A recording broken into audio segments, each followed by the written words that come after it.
Hello, everyone, and thank you for joining today's session on fostering empathy and critical discourse in the choral classroom, also known as choral arts advocacy, and looking closely at implicit bias and barriers in our profession.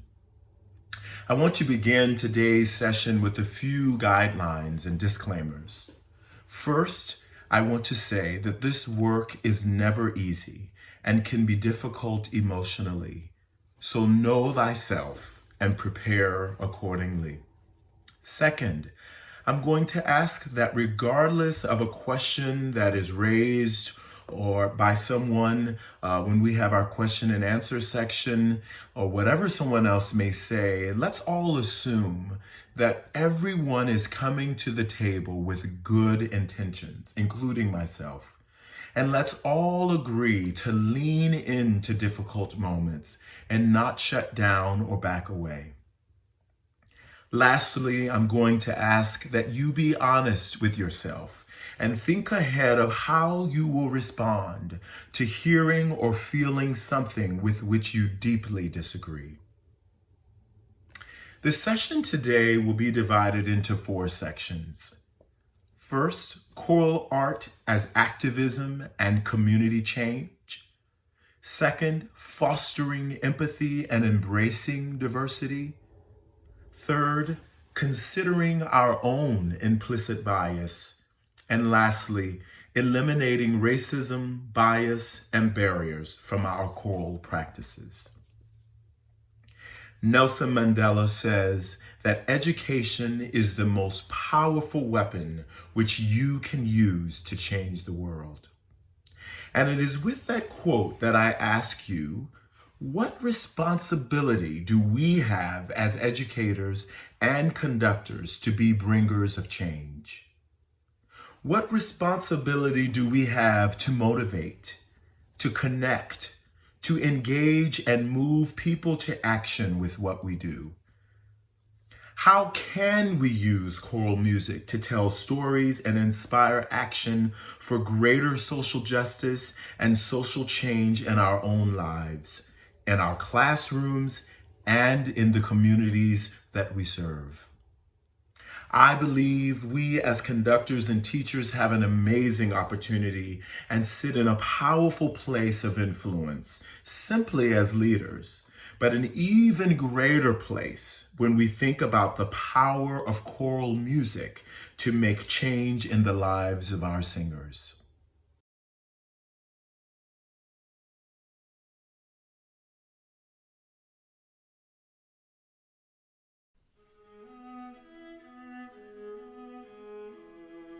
Great art should do more than entertain. Great art should provoke thought. I wanted to process my own feelings about being a young black man in this very racially tense time, and also to do something about it. Regardless of one's political opinion, we can all agree on the value of human life. Officers, why do you have your guns out? I remember making a very purposeful decision, like, I need to say something with this art. I need to provide healing with this art. So the 7 Last Words is a multi-movement work that features the last words of African American men who've lost their lives before their time.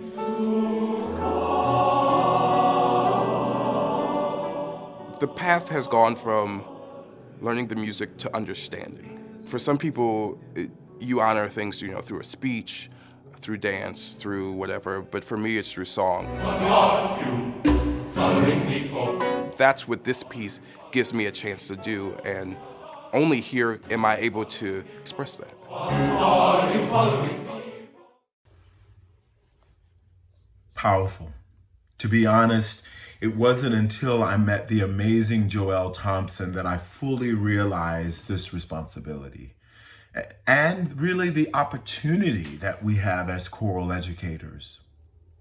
I had always programmed a piece or two in my concerts that had some sort of social justice component or dealt with topics that could raise awareness in the singers. But it wasn't until the 7 last words that I really began to understand the possibilities of even greater impact with our work. The 7 last words is a multi-movement work that uses the last words of 7 African American men and young men who lost their lives to the authority figures. Their words are short and direct. I can't breathe. I don't have a gun. Stop shooting. It's not real, and so forth. It was through working with the choir on this piece that I began to realize the power of choral music due to the text and context to foster critical discourse in areas where often there is much fear, silence, anger, and blindness. The question for us as conductors is, why do we often miss this opportunity? Once the singers had a relationship with the power of the music and text, this process eventually opened the door for our conversations to turn into critical discourse about the more sensitive matters of the work. Topics such as systemic racism, policing reform efforts in America, and the need for equity and inclusion became a natural evolution of our process. Honestly, there was plenty of challenge, but the impact is well worth the challenge.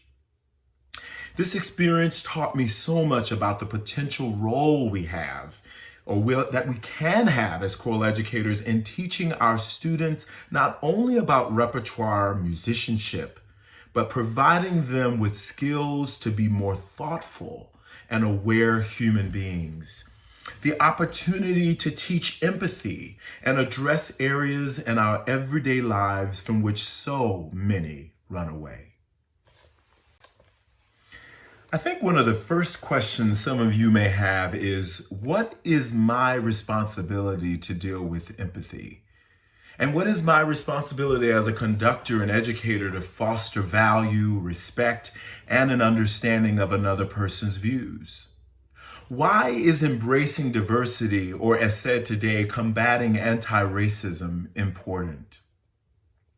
In 2019, a study showed that 61% of people in the US believe that embracing diversity is a positive change.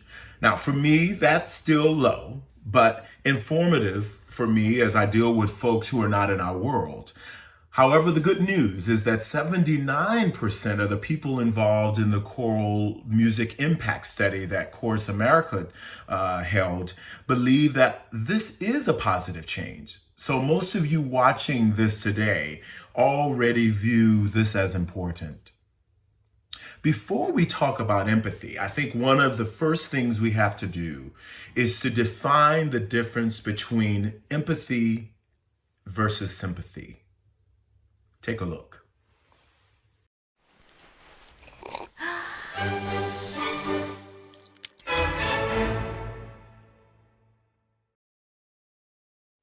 So what is empathy, and why is it very different than sympathy? Empathy fuels connection. Sympathy drives disconnection. Empathy, it's very interesting. Teresa Wiseman is a nursing scholar who studied professions, very diverse professions where empathy is relevant, and came up with 4 qualities of empathy. Perspective taking, the ability to take the perspective of another person or recognize their perspective as their truth. Staying out of judgment, not easy when you enjoy it as much as most of us do. Recognizing emotion in other people and then communicating that. Empathy is feeling with people. And to me, I always think of empathy as this kind of sacred space when someone's kind of in a deep hole and they shout out from the bottom and they say, I'm stuck, it's dark, I'm overwhelmed. And then we look and we say, hey, you climb down. I know what it's like down here, and you're not alone. Sympathy is, ooh, it's bad, no, you want a sandwich? Empathy is a choice, and it's a vulnerable choice, because in order to connect with you, I have to connect with something in myself that knows that feeling. Rarely, if ever, does an empathic response begin with "at least." Yeah. And we do it all the time. Because you know what? Someone just shared something with us that's incredibly painful, and we're trying to silver lining it. I don't think that's a verb, but I'm using it as one. We're trying to put the silver lining around it. So, I had a miscarriage. Oh, at least you know you can get pregnant. I think my marriage is falling apart. At least you have a marriage. John's getting kicked out of school. At least Sarah is an A student. But one of the things we do sometimes in the face of very difficult conversations is we try to make things better. If I share something with you that's very difficult, I'd rather you say, "I don't even know what to say right now. I'm just so glad you told me." Because the truth is, rarely can a response make something better. What makes something better is connection. Connection. It is that connection with us and the connection that our singers have with each other that not only can foster empathy, but can build sustaining relationships, which I think is really a key factor to embracing diversity, combating racism, and gives our singers success on their future journeys, wherever or whatever that may be. Personally, I believe that radical empathy and embracing diversity go hand in hand. As we get older, cultivating empathy, or the ability to put ourselves in someone else's shoes or to see the world through those who are different from us, becomes harder.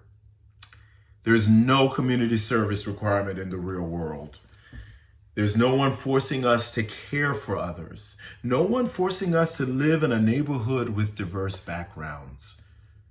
This is especially difficult when our culture all too often encourages us to be rich, thin, young, famous, safe, selfish, and entertained. I'm convinced that we can do more than only teach musicianship and technique. We have a major influence over the lives of the individuals, especially as choral conductors. We can use our positions, our repertoire, and our communities to go well beyond sympathy and go beyond just the numbers when it comes to diversity. Numbers actually tell us very little about success, about the connection, and about understanding. You might be saying, "I don't have time to deal with this. I'm trying to teach all these concepts," or "We're winning contests and festivals and getting superior ratings and we're getting Grammy Awards. I don't have time to deal with this." And I ask you, can we afford not to make the time? When we live in a world that is full of inequality, anti-Asian slurs, racial injustice, gender discrimination, sexual violence, and immigration barriers, think about how much more you can achieve when you make time for this and the music and technique. After all the marching, what are the conversations being had?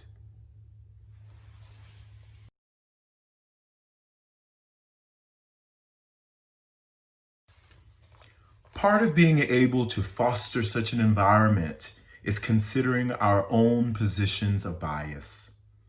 This section works perfectly with each of us in our own homes because I'm going to ask you to look inward and allow yourself to be really vulnerable and transparent for a moment. First of all, we all have bias.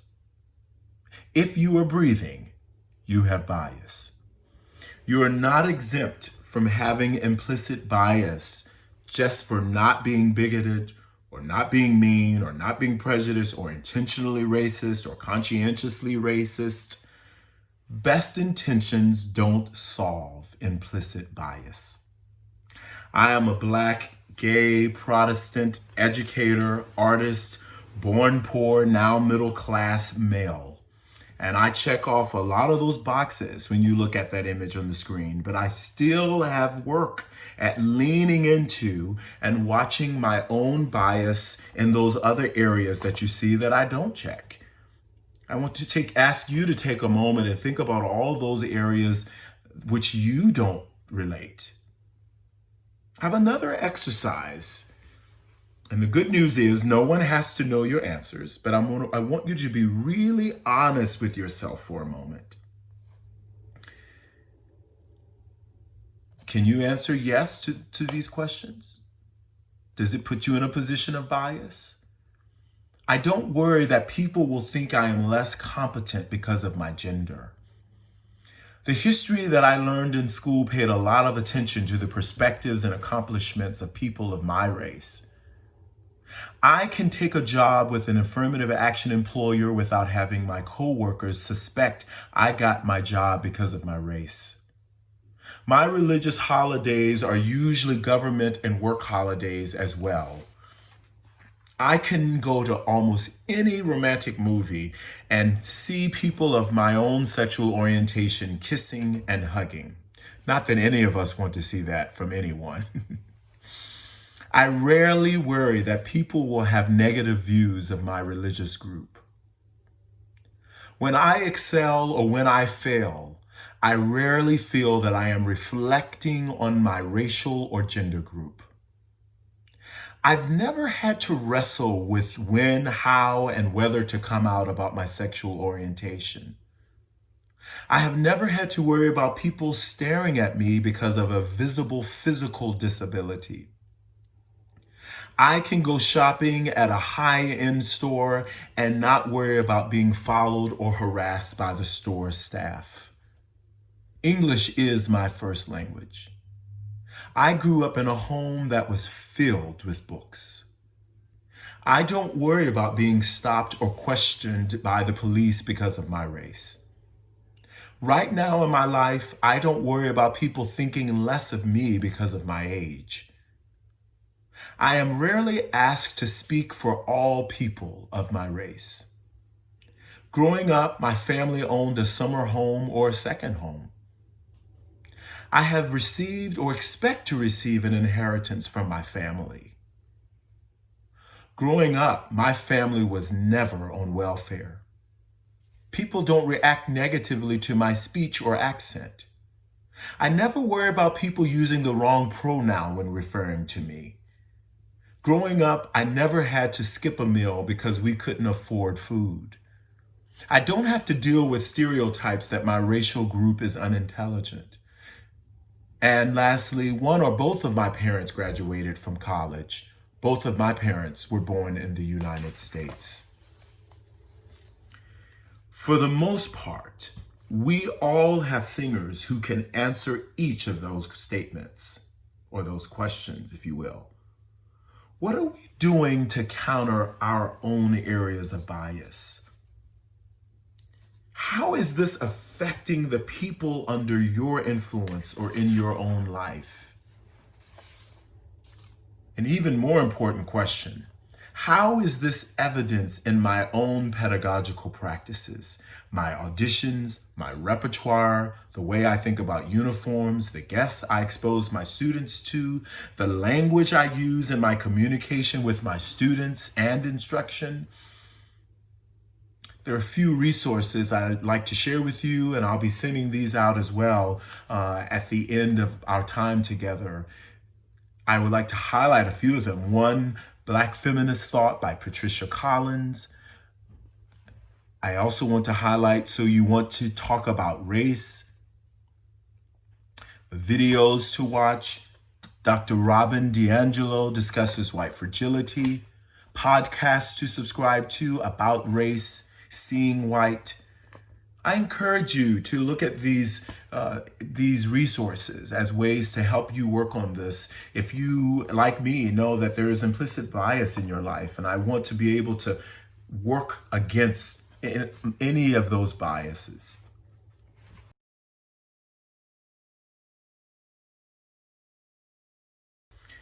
This leads me to our last section. of eliminating racism, bias, and barriers from our choral practices. Activism in our own daily musical lives. Personally, I am encouraged by the marches, protests, and seemingly great awareness that is happening in our country right now. But unless there is real change in our systems, it all ends with marches and reading books and listening to podcasts. I'm interested in the conversations and the actions we take after the marches. I'm interested in what choices that will be made to affect power, money, resources, decision-making, regulations, and practices.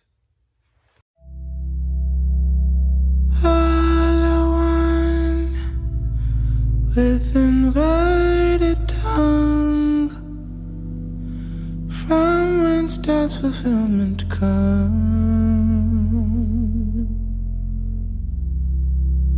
When I expel from this mortal shell,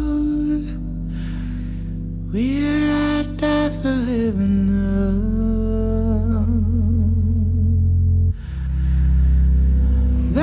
Someone I can't see, cry to me, am I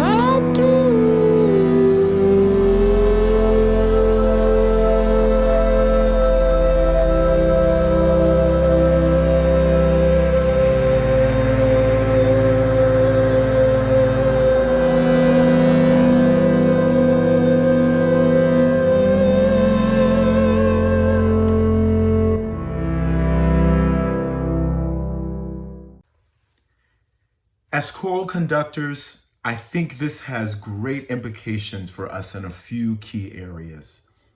First of all, do we create a space for all of our students to tell their own stories and see themselves in some portion of our repertoire and curriculum?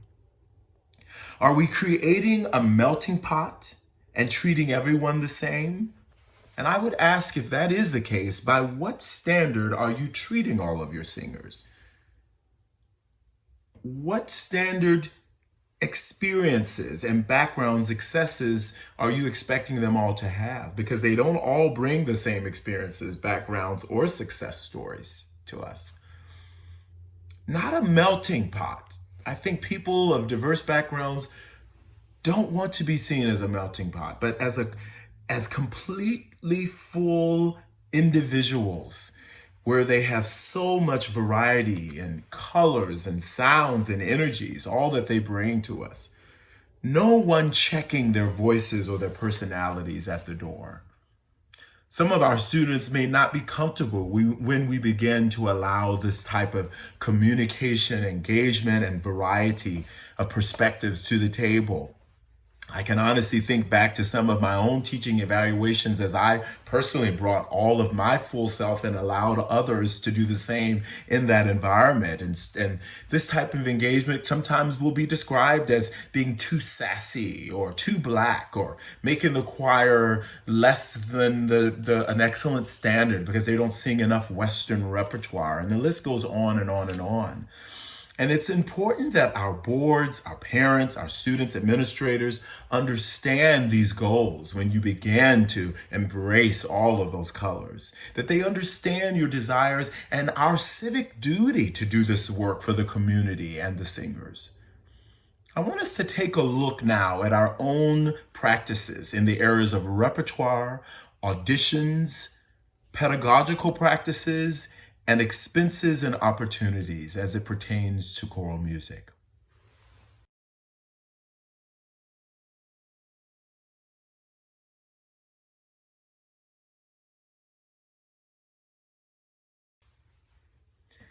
Repertoire.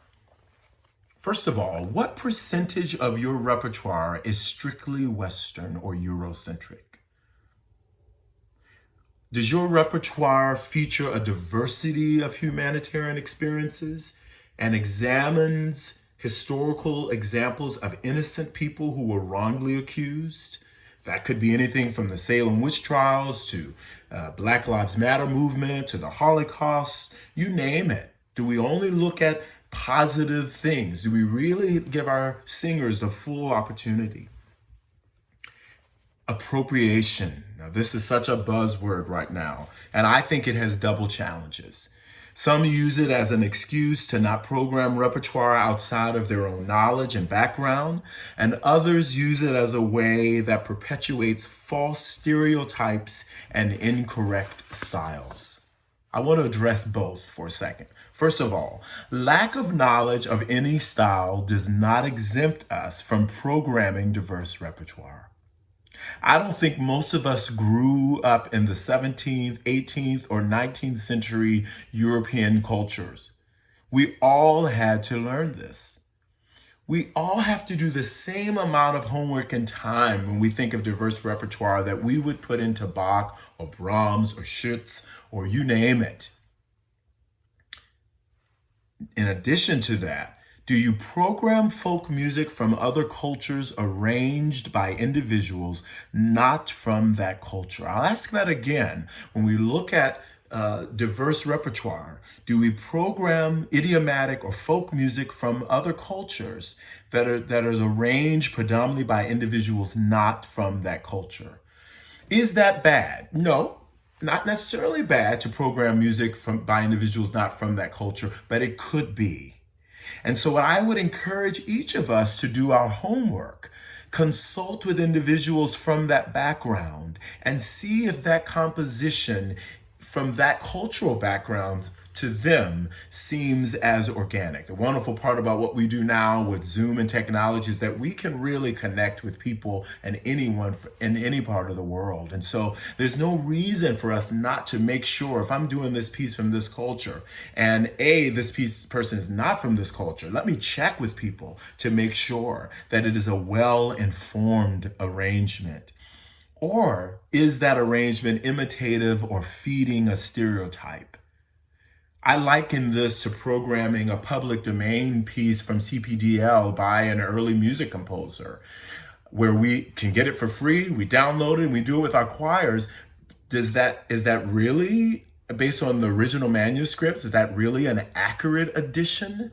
And so, to me, performing a diverse piece of music, not from our culture, written by someone else, not from that culture, to me, I have to do the same kind of evaluation process that I would for something of the like on CPDL.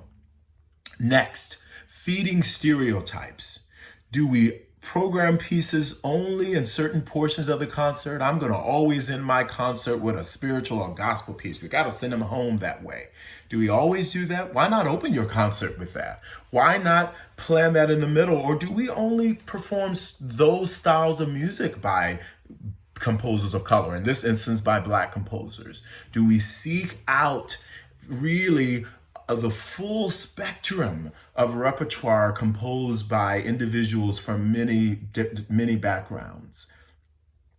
I also would say, when it comes to feeding stereotypes, do we impose on that repertoire? If it's a spiritual, do we sing that piece like it's a gospel piece? Do we call it a gospel piece? When we sing a gospel piece, are we singing it as if it's Brahms or Palestrina? Or are we allowing that piece to have the freedom, the color, the dialect, and the sound that it deserves? To me, that's putting on it a different context than it actually is. The next area in this is this publication or edition representing the best and educational information? Does that include background information? We must push our publishers to be absolutely honest about that and to do better about giving us more contextual historical background of this music so that we appropriately represent that culture. And lastly, projecting and embodying. Do we choose repertoire that allows our singers to embody, to project the feelings and emotions of a culture? Ubuntu is a South African philosophy that means we become more human through the humanity of others. Choral music gives us that opportunity. Here's an example of this.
Auditions. Is your audition process designed to keep people out or to find the best musicians possible from all communities? This is something I had to really ask myself as I've been, educated and trained in predominantly white institutions. And so I've had to ask myself, is my audition process more focused on keeping people out? Or is it designed to find the best musicians possible from all communities? Is musicianship only being able to read music? What is the percentage of that audition do we focus on reading music? Is that 10%? 60%? Maybe you have many diverse backgrounds in your ensembles. But when we think of status and power, is that diversity reflected in your most select groups? I liken that to the leadership of any organization, of any situation. Where is the power? Is diversity reflected where the power lives, or where the perceived power lives? Sound in those auditions. Does your repertoire or ideas of sound inherently only allow certain types of individuals to succeed? I think this is an important question when we think about our select ensembles and the repertoire we choose. Does that repertoire or ideas of sound as it relates to maybe this repertoire only allows certain types of individuals to succeed? This is huge to me. I'll never forget, I auditioned for choir in fifth grade. That was my goal, right? You go through elementary school with music class to fifth grade and you're excited to get in choir. And I didn't make choir because the teacher told me, I'm sorry, but your voice is too loud and you're gonna cover up all the singers and it's too gospel and that's not really wanted here. And I thank goodness, had a fifth grade classroom teacher, not the music teacher, who said, I don't think so. And she taught me songs and put me in talent shows, and really fifth, sixth, and seventh grade, no choir for me. But because of her, I kept singing. Because of her, I am here today. And I'm so thankful that somebody saw that I had something to offer. And I would challenge you to think about the value and the skills that a Eugene could bring, that type of person could bring to the ensemble. Why not pull that person to the side and work with them and broaden their spectrum? Why not tell them the good? You have so much to offer. I want to bring more to that. There are many Eugenes, sadly, who have been told this at some point because of maybe a certain sound that are not in our programs today. What is your audition structure like? Perhaps your audition, instead of focusing so heavily only on reading as a way of determining, what about thinking about having even an interview portion? I used to direct a group called the Unity Chorus in Chicago that focused on classical music and mostly non-Western classical music. And so we wanted to make sure not only were we engaging singers to think broadly about areas of diversity, but we also wanted to reward many different skills. And so there was a reading component, an ear training component. When they were asked to read music, we played with them, but they had the music, and we could tell those singers who were completely lost. We could tell those singers who had an amazing ear, but maybe couldn't read the page, or those singers who really could read and read that along as well. And then there was this interview portion where the singers well, I wasn't in the room, but they were asked a variety of questions to really gauge their level of open-mindedness to all the things that we hoped they would take away from the program and the experience.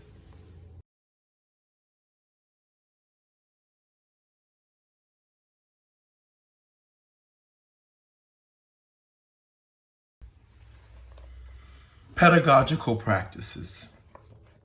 Friends and colleagues, I think we all must acknowledge that our training and most of our institutions, when it comes to pedagogy, is designed to serve Eurocentric repertoire, Eurocentric sounds, and in some cases, even Eurocentric predominant students. I've been to some of the finest institutions possible and have had amazing teachers, but still, I think we all have to acknowledge this fact. And so I would challenge you today to take a hard look at your own approaches to teaching. First and foremost, our skills and vocal abilities. Do we build skills using only Eurocentric models and examples? What are the varied examples we can use to teach rhythm, to teach melodic material? I think there's so many opportunities to engage, yes, with what we already know, but also with things outside of our culture, the skills within the room, because I find when we do that, we actually highlight many diverse talents, backgrounds, even in our range of influence. Guest artists and clinicians. Do we bring a diverse group of artists and clinicians to work with our students, diverse composers? Do our students see themselves in our guest artists? Can they see their stories in our guest artists and clinicians? And maybe we don't have a diverse personnel in our choral ensemble. Well, then do we only expose them to themselves? Should they also be exposed to guest artists and clinicians not from that? Do we consciously teach about and against stereotypes? Do we focus more on the culture of the people or the actual people?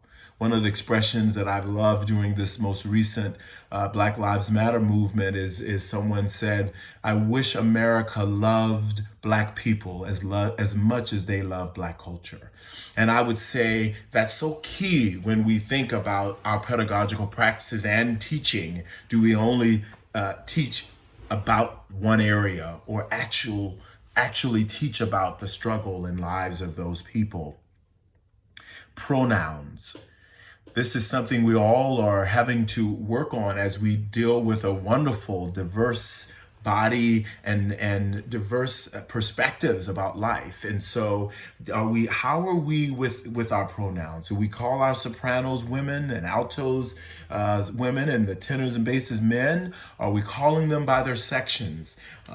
This is something that I think we all have to, in our pedagogical practices. Again, we probably have been doing this for many, many years. And now as we evolve and embrace many different backgrounds, we have to begin to make sure we are using pronouns that are respectful to our singers. Do we treat all repertoire with equal respect? Do we rehearse this repertoire in such a way that our singers can tell, now we're dealing with the real music? Oh, this is just that little fun piece. We don't have to be really serious now. Being relaxed and having a good time can still be done with dignity, can still be done in a way that I think exudes respect. And I think we're always teaching. And so are certain pieces of repertoire treated with less or more respect? Do we have pedagogical practices and repertoire that allow us to discuss current events, history, literature, and with a focus on listening and really understanding? Do we engage in activities that may not even be musical, a service project? I think there's no better way to foster empathy and discourse than to even add to that background of the music or that experience a service project. Do we create a space for compliments, an anonymous, if you will, acknowledgement of a variety of students? What about an interview experience where our singers interview one another after interviewing their own backgrounds and sharing with each other what they learned and what they know about each other? I think we can learn a lot, not just by rehearsing, but providing a space to engage with each other's backgrounds and perspectives.